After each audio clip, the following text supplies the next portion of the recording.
Page 6, Stalactites and Stalagmites. Those are things in caves that go up and down like that. Oh, okay. At the top, they have a little box about interpretation. And they're explaining, well, the stalactites, the right hand's going to do that, and the stalagmites, the left hand's going to do that. That's something for this book and this piece, and have fun with it. It means absolutely nothing to me, so I'm going to skip it. That's a Schaum thing. If it means something to you, or your teacher is teaching that and using it, great, more power to them.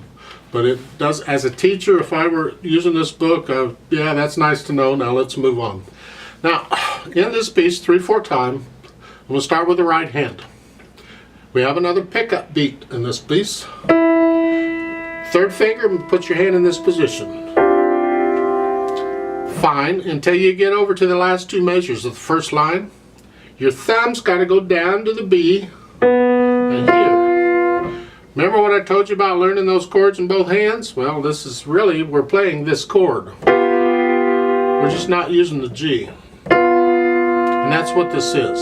Not really changing position, you just move the thumb down.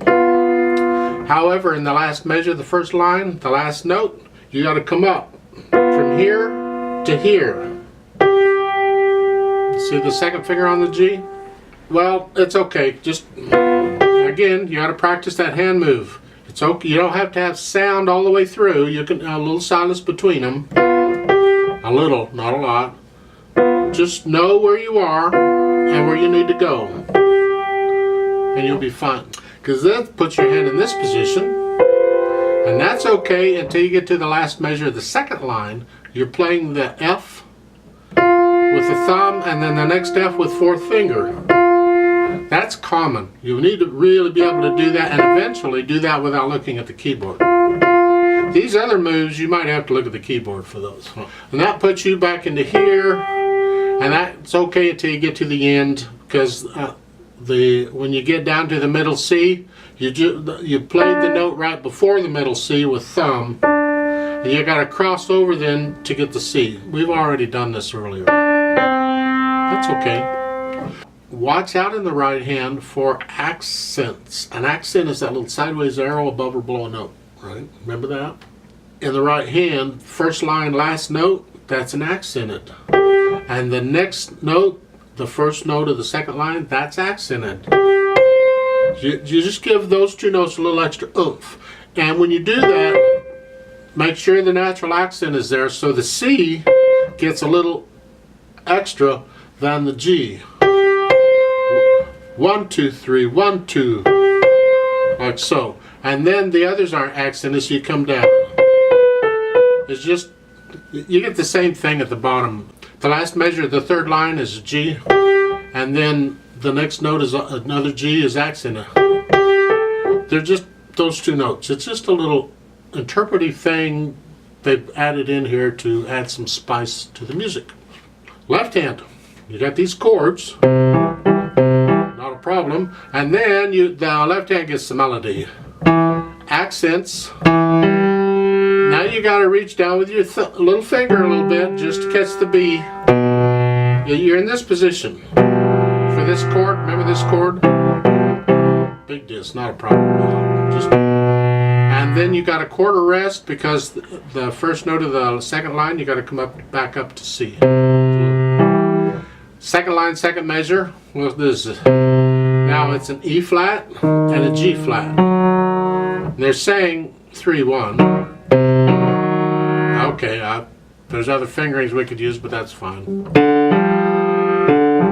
Third line, the left hand gets melody again, so you bring those out, and those are accented, the first two notes.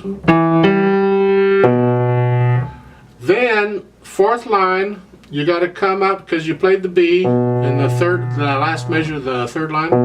You get a quarter rest to move. You got to come up to here. And then for the last two measures, you got to come back down to C position. You get a quarter rest to do it in. So you can practice those moves so you can do it. You have to look at the keyboard for them. That's fine. It's not a problem. Just don't mess up the beat. The beat goes on. Finally, they're doing the dynamics like I think they should do them. At the top there, between stabs, you get an MF. Mezzo forte means medium loud. You don't get any other dynamics. Duh. Because the dynamics provided go to the melody. Everything else stays under that. And it doesn't matter where the melody is. The melody rules. The melody is what's got to come out. Everything else stays under it. I call it bring out the melody. Other people do too. It's not just me. But I say that. Bring out the melodies means play the melody louder than the other stuff. Of course, it also means follow the dynamics. So if the dynamics are telling you to play the melody soft, you play the melody soft. But the other stuff has to be softer than that because you bring out the melody. Now, above the top stuff at the beginning, there is a box that says Tempo D Valse. D is D. Remember, we're in Italian here. I don't speak Italian. My accent doesn't allow that, so it's okay. However, go look it up because I'm about to tell you what it means. Spoiler alert. Tempo means time or speed, and music means speed. D means of. Valse means waltz. Well, this is a 3/4 time. It's a waltz. It's like a waltz. So they're just telling you the speed of a waltz. How fast would a waltz go? I don't know.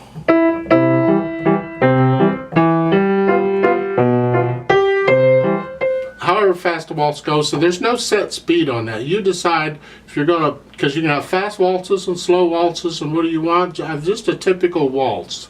That's how fast you would go here. Let's try this out together slowly. We're not going to go tempo no waltz. We're just going to go tempo slow. I'll give us 2 counts and we'll do this. So right hand is here, left hand's here. We're in C position. Ready, go.